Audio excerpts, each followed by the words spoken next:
Day 2 of the Uganda National Agricultural Extension Week kicked off on the 24th of May 2023. After the arrival of those in attendance and a brief prayer and interaction session, the proceedings began.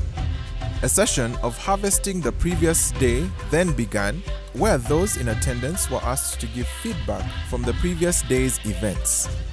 Their opinions on the ongoings of the previous day were received and discussed. After a brief breakfast session, where those in attendance were invited to a meal, the panel workshop sessions began. Workshops were held across 5 separate rooms, where different themes were discussed for the day. Workshop 1 focused on AEAS interventions and support mechanisms, where community-based participatory research, stakeholder-focused coffee production development approaches, and agricultural extension and advisory services were discussed. Workshop 2 focused on women and youth engagement in the agricultural value chain. Discussions were had on how best to engage the youth in agricultural projects, gender benefits in pig value chain, and Food Rights Alliance experiences with women and youth engagement.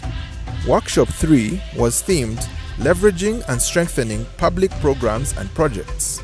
Here, discussions were had on scaling up narrow technologies and innovations, decentralized public extensions to commercialized agriculture in Uganda, and drivers of innovation amongst extension workers. Workshop 4 focused on viable business development services for farmers.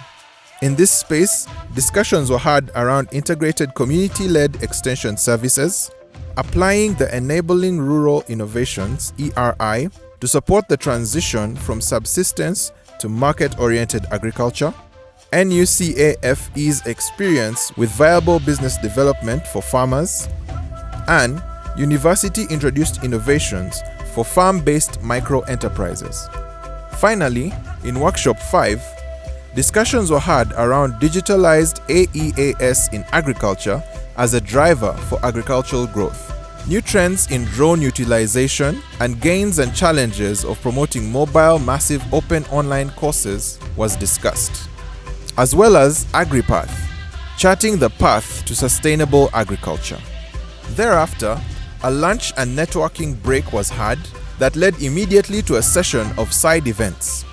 Side events were held in different locations of the venue, with each side event facilitated by a different convener. Side event 1, that focused on privatization of the extension service delivery, was convened by AGRA. Side event 2, convened by AMEA, focused on business development services.